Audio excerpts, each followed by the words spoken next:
बिल्कुल संतों की चरण शरण लेकर के हम उस परमात्मा से अरस परस हो सकते इस देह के अंदर। कहीं पर भी हमें बाहर मंदिरों में टंकोरे बजाने की आवश्यकता नहीं है, लेकिन फिर भी हम तो गए बिना रहते ही नहीं है, क्योंकि हमारा पड़ोसी गया है तो हमको तो जाना ही पड़ेगा। उनकी देखा देखी तो हमको करनी ही पड़ेगी।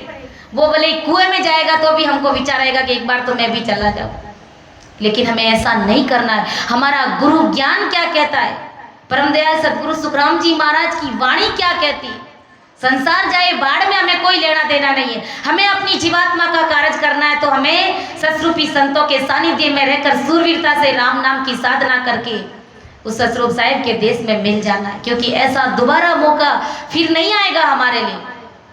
इसीलिए गुरु महाराज शिष्य को हम सबको समझा रहे, फरमा रहे कि वेद सबे हम बोल गया कौल वचन सब कोय, तुम सिमरत हो गुरुदेव जी वरण बताओ मोय। तब गुरुदेव जी महाराज क्या कहते हैं कि हे शिष्य तू सुनो हित चित लाए, जदेओ कौल की नो जाए, करड़ो कौल ओ तुम की नो रे सू राम सू लवलीन, रत कर भगत कर सो राम, सत्य अब मेल जुग में श्याम, मिनका दे दीजे मोय, जद में भगत कर सो जोय। हे परमात्मा, हे श्याम, मुझे मनुष्य देह मिलते ही मैं राम नाम में रचमच होकर के रहूंगा और आपकी भक्ति करूंगा। ये मेरे वचन तुम सत्य मानो, मेरा विश्वास करो। हम सब ने ऐसा कहा परमात्मा से, और मुझे मृत्यु लोक में तुरंत भेज दो और मनुष्य दे दो। कोई दूसरी देह तो हमने नहीं मांगी, मनुष्य दे ही क्यों मांगी, क्योंकि इसी से हम भक्ति कर सकते, इसी से हम उस परमात्मा को पा सकते। ये मनुष्य दे जब मुझे आप दोगे तभी मैं राम नाम की भक्ति कर पाऊंगा, किसी अन्य देह से मैं परमात्मा आपका सिमरण नहीं कर पाऊंगा। इसलिए जल्दी तुरंत इस मृत्यु लोक में मुझे मनुष्य शरीर दे करके भेज दीजिए। और क्या किया था हमने कि तीर्थ धाम हर जिग जाग, तपस्या तर्क कर सू त्याग,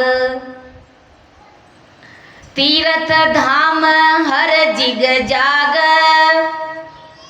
तपस्या तर्क कर सू त्याग, ताली नहीं मेटू तो ये मानव देह दीजे मोय। अब देखो, सोचना है, विचार करना कि हम क्या कर रहे हैं, वहां पर क्या बोल करके आए कि तीर्थ धाम हर जिग जाग, तपस्या तर्क कर सू त्याग। हे परमात्मा, तीर्थ धाम होम यज्ञ योग और तपस्या तथा मायावी सभी भक्तियां, इन सभी से मैं अलग रहूंगा, अर्थात इन सब का मैं त्याग करूंगा। इन एक को भी मैं अपने जीवन में फॉलो नहीं करूंगा, इन सब का मैं इग्नोर करते हुए सिर्फ और सिर्फ मैं राम नाम की साधना करूंगा।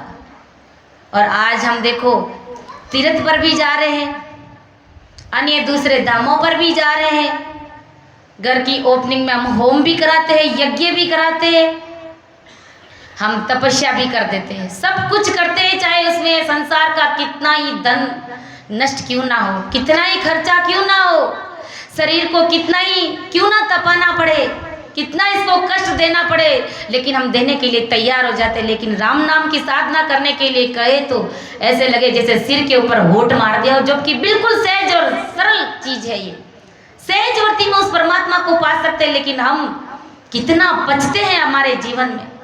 व्रत करते हैं तो सोचो इस शरीर को कितना कष्ट होता है, शरीर के लिए अच्छा है, शरीर के लिए सप्ताह में अगर एक बार व्रत करे, उपवास करे तो ये बहुत ही अच्छा है, शरीर मेंटेन हो जाता है और सारे डिटॉक्स निकल जाते हैं। लेकिन आदि सदगुरु सुखराम जी महाराज फरमाए कि तुमने कॉल ये किया था कि ये एक भी चीज में नहीं करूंगा, मैं सिर्फ और सिर्फ घर में ही बैठ करके मैं राम नाम की साधना करूंगा। और अगर ऐसे समझ में नहीं आवे तो सुखसारण जी महाराज की भगत माल में पुंडलिक ऋषि और कुरकुट राजा की जो टीका है, हम हमेशा ही सुनते हैं और हमारे वरिष्ठ संतजन भी इसको सुनाते हैं। तो अपन ये भी समझेंगे कि देखो राम नाम का सिमरन करने वाले जो संत जन, उनका कितना भारी पराक्रम रहता है। और एक तरफ जो तीर्थ पर जा रहे हैं वो देखो काल को मार नहीं सकते, और राम नाम ले वाली संत जन उनकी सहाय करते हैं, उनको काल से मुक्त कर देते, पूरे परिवार को सुखी कर देते। देखो महाराज सुखसारण जी महाराज ने एक टीका फरमाई, राजा सुबक की टीका। जो हम तीर्थों पर जाते हैं ना, उसका क्या परिणाम होता है, फिर भी देखो काल हमको घेर लेता है। और तीर्थ पर जाने के लिए हम जो समय खराब करते हैं, उस समय को अगर हम घर में ही बैठ करके 2-3 घंटे अगर भजन कर ले, तो तीर्थ जाप जप योग साधना ये एक भी उनकी बराबरी नहीं कर सकते। कि एक घड़ी आधी घड़ी हर को ध्यान धरे रे, ता सरवर जिग जाप जप कोई नहीं करे।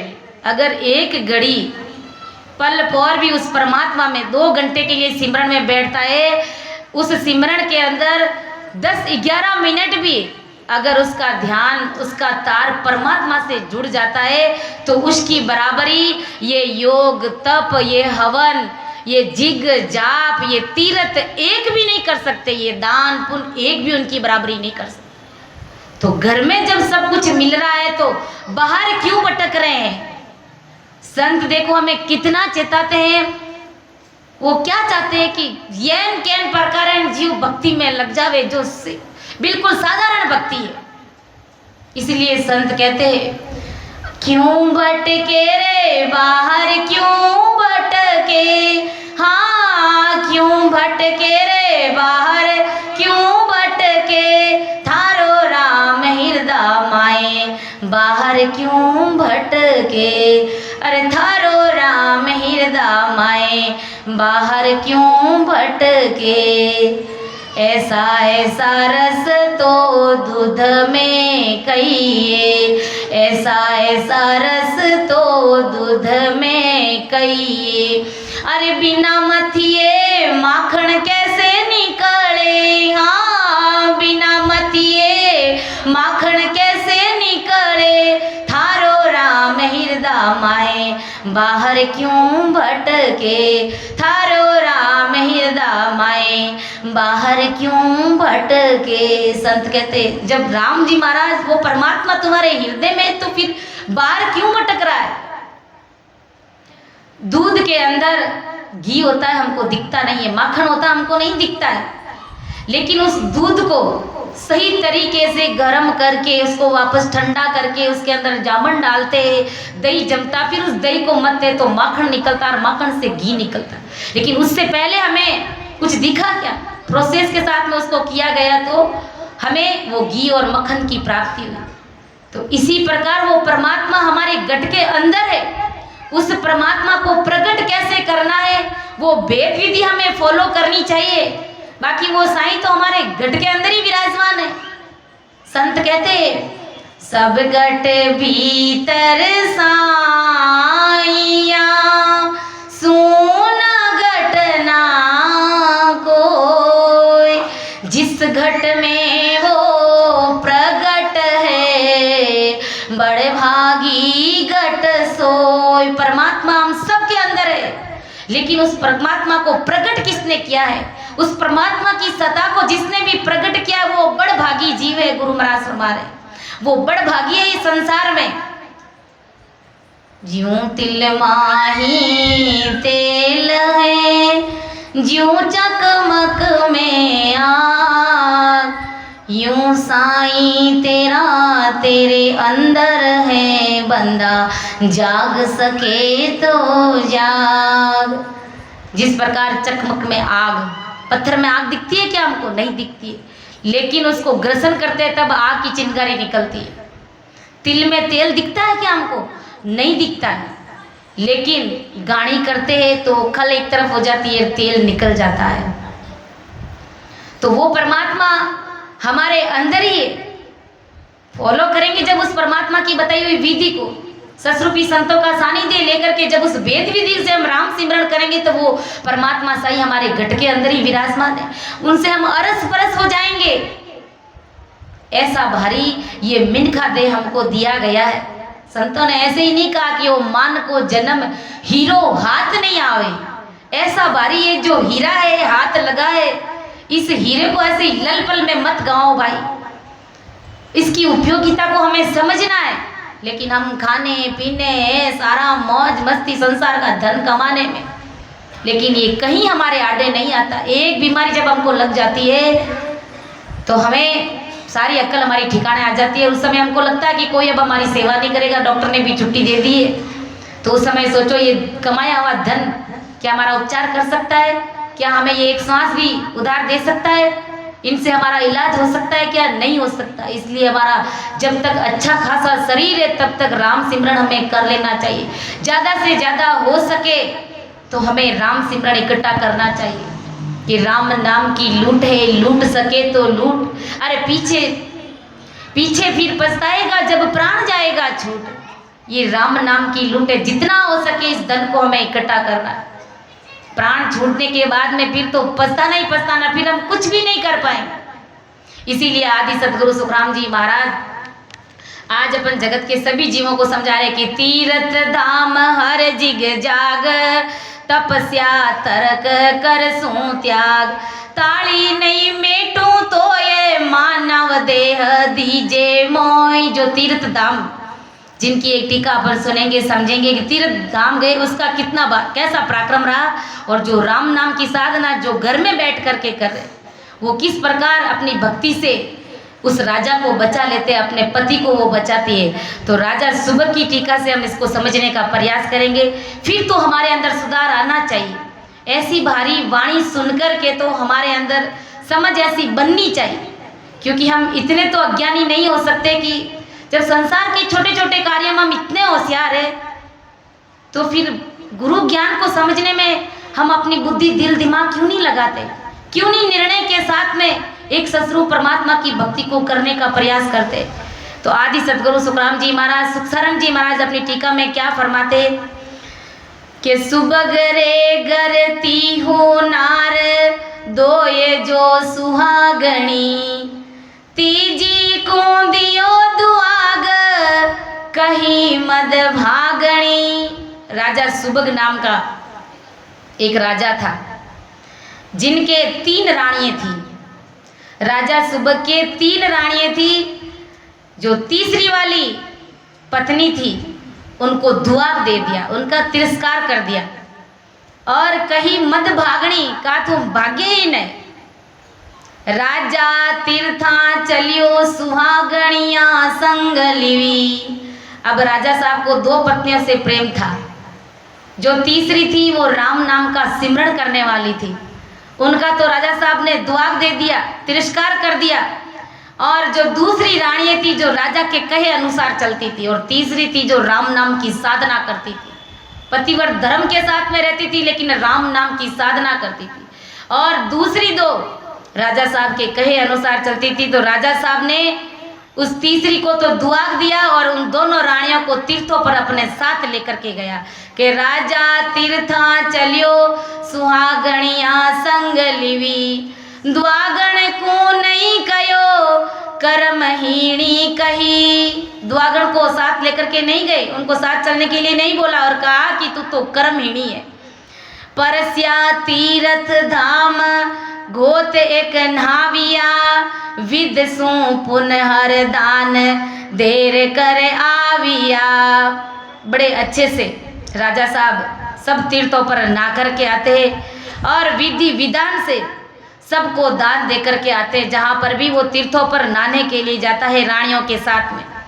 पहली बाग मुकाम पटिया पंडिता कयो, आछो मोरत काल आज या यहीं रहो। अब राजा साहब तीर्थ यात्रा करके दोनों रानियों के साथ में जब घर आते हैं, तब राजमहल में प्रवेश करने से पहले राजा साहब पंडितों को बुलाते हैं कि भाई अच्छा मुहूर्त निकाले, हम इतनी बड़ी दूर दरार तीर्थों पर गए, सब जगह गंगा नहा करके आए हैं, सब तीर्थों की यात्रा करके आए हैं, तो पंडित जी अब आप शुभ घड़ी अच्छा मुहूर्त भी निकाल दीजिए, शाम को जब राजा साहब घर लौटते कि पहली बाग मुकाम पढ़िया पंडिता कयो, आछो मोरत काल आज यहीं रहो। पंडित जी ने कहा कि राजा साहब अच्छा मुहूर्त तो कल सुबह है, इसलिए आज आप यहीं बाग में ही आराम कर लीजिए। आछो मुहूर्त काल आज यहीं रहो, दिन बीत भई रात सरप एक घेरियो, 14 चुनियो कोट पूछ फण फेरियो। उस समय उस रात क्या हुआ, राजा साहब को कहा कि आप बाग के अंदर बाहर ही रुक जाइए, आज राजमहल में प्रवेश मत करिए, आप ये शुभ घड़ी अच्छी घड़ी नहीं है, पंडितों ने कहा। और राजा साहब पंडितों के कहने से रुक गए। उस समय आधी रात को एक लंबा सा सरप वहां पर आता है और जहां राजा साहब बैठे वो सरप आकर के चारों तरफ से राजा साहब के चारों तरफ घेरा डाल करके फन को सामने करके बैठ गया। अब बताओ राजा साहब के क्या हालत हुई उस समय, कैसा भारी संकट आकर के पड़ा। और गए कहाँ, तीर्थों पर गए कि 14 चुनियो कोट पूछ फण फेरियो। साहब चारों दिशा से उस राजा साहब को घेर लिया और फन सामने कर करके बैठ गया। और राजा भयो उदास अबे कहाँ कीजियो। अब राजा बड़ा दुखी हुआ, उदास हुआ कि अब मैं क्या करूं, अब क्या उपाय करूं ऐसा कि इस सांप से, इस सर्प से मेरा छुटकारा हो जाए। उस समय तब क्या हुआ देखो, पढ़िया पंडिता कयो धर्म पुण्य दीजिए। पंडित अपनी पेट भरे के लिए यही कहते हैं कि आप तो राजा साहब खूब धर्म पुण्य दान दो हमको, और दूसरी प्रजा को भी धर्म दान पुण्य सब उनको लौटा दो। पढ़िया पंडिता कयो धर्म पुण्य दीजिए, अर्प्या तीर्थ व्रत धर्म पुण्य सब किया। जो भी तीर्थ करके आए वो सारा फल सारा सुकृत उस सांप को दे रहे हैं। और पंडितों को भी खूब दान पुण्य दे दिया, उनको जितना उनको धन चाहिए थे सब कुछ, क्योंकि राजा साहब को तो उस तरफ से पिंड छुटाना था, तो जितना धन देना था सब पंडितों को लुटा दिया। क्योंकि आत्मरक्षा के लिए आदमी क्या नहीं कर सकता है, सब कुछ कर सकता है। राजा भयो उदास अबे कहा कीजियो, पढ़िया पंडिता कयो धर्म पुण्य दीजिए। अर्प्या तीर्थ व्रत धर्म पुण्य सब किया, और धर्म विद नेम दान विपरा दिया। ब्राह्मणों को भी खूब दान दे दिया, और जितना जो भी तीर्थ करके आए जो भी फल था वो सब उन सांप को लौटा दिया कि जैसे भी करके ये यहाँ से चला जाए, इनसे मेरा पिंड छूट जाए।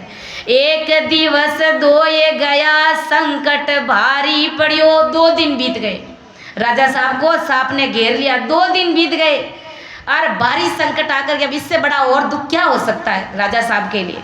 कोई देखो कुछ भी नहीं कर सकता। जिस रानियों से उनको प्रेम था, जो रानी उनकी हर एक बात मानती थी, लेकिन वो रानियां भी दंग रह गई, देखती रह गई, कोई कुछ भी नहीं कर सकता। कोई उस राजा की सहाय नहीं करने के लिए आया, जबकि इतने बड़े बड़े तीर्थ यात्रा पर वो गया था। तो क्या काल से वो छूट पाया, क्या नहीं छूट पाया। कि सुख में उपजियो दुख पाप पूरो कियो। राजा साहब ने कहा कि मैं कैसे सुख में गया था, कैसे सुखी से मैं आया था, लेकिन सुख के अंदर किस प्रकार दुख प्रकट हो गया। अब मैं क्या करूं, कैसे इस सर्प से मैं अपना पिंड छुड़ाऊं। तब क्या हुआ, नर भाषा होए नाग निरपसु बोल ही। तब वो सांप, वो सर्प नर भाषा में बोलता है, यानी आदमी की आवाज में वो बोलता है। उस राजा साहब से कहता है कि द्वागण को कयो जाए कष्टवा खोलई। हे राजा, जिस रानी को तूने दुआग दिया था, यहीं पर छोड़ करके गया था, वो रानी नहीं, वो बहुत बड़े संत है। उस रानी से तू जाकर के कह, तब ये तुम्हारा संकट टल सकता है। उस रानी को तुम यहाँ बुला करके लाओ, उनको जाकर के बोलो, तभी तुम्हारा ये संकट मिट सकता है, क्योंकि वो राम नाम लेवाड़ी संत है।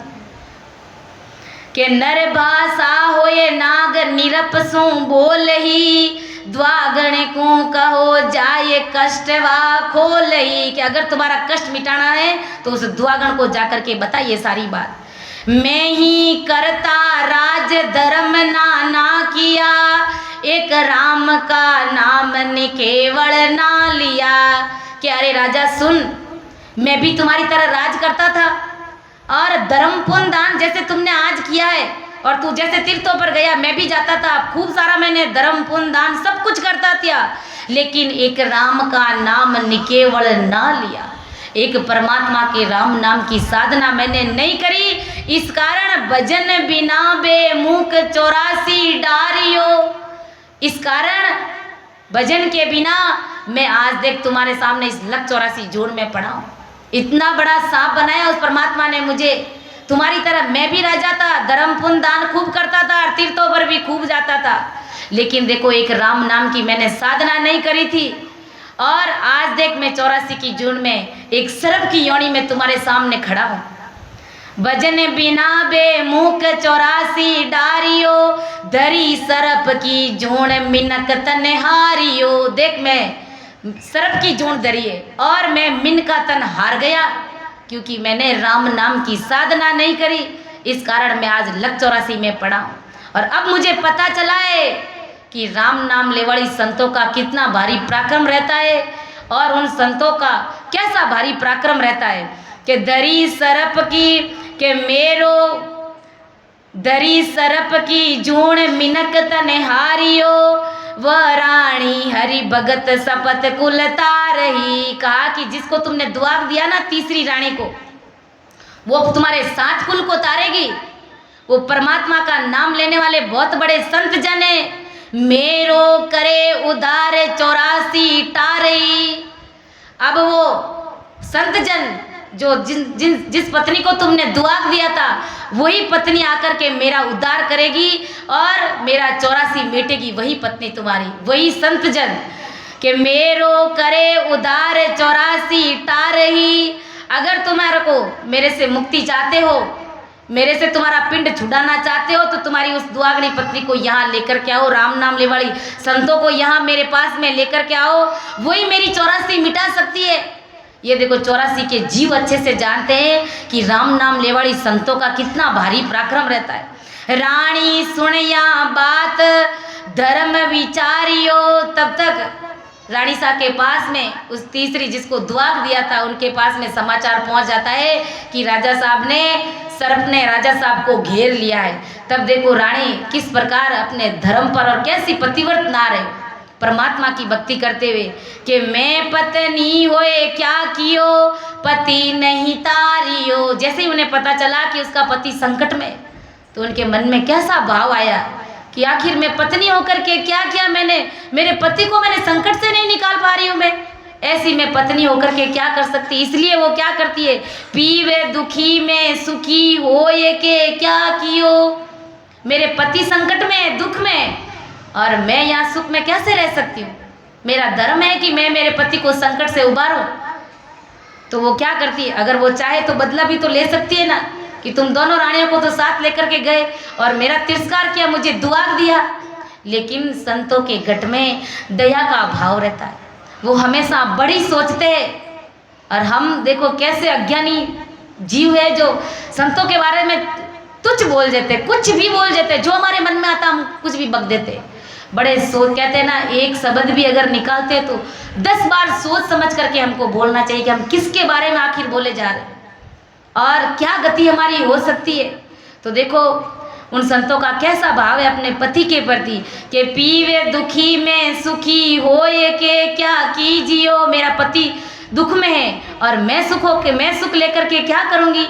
और आकू सुख दे आप दुख लीजिए। संतों का स्वभाव कैसा होता है, औरा का दुख ले लेते हैं और दूसरों को सुख देते हैं। कयो सरप को आय नामहीन सो दियो।